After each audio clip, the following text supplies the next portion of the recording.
we think about it a lot in terms of the customer journey. So if you think about just the beginning of that journey, right? So kind of the traditional awareness, consideration, decision. And then we kind of think, okay, for your product and for your customer, like what do you reasonably expect people to do if they're in their awareness stage?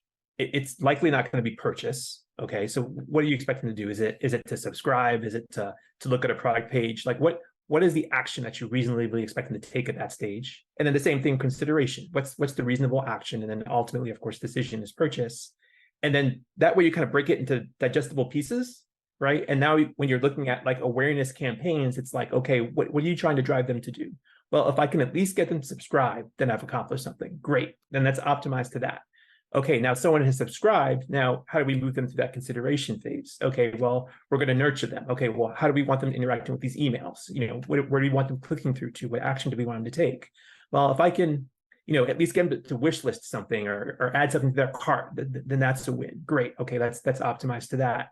And then take it to the next piece, decision. Okay, now we've gotten people wish listing, adding things to their cart.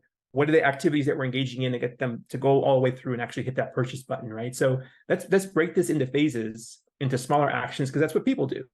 Right. We have our impulse buys, right? There are things that we go to Amazon because we need it at the moment, and we immediately add to the cart and we buy and we check out, and those things are great. But a lot of things that we buy, we need some time to make the decision. We get distracted. We decide I'll come back and look at this later, and then we don't come back and look at this later because life gets in the way.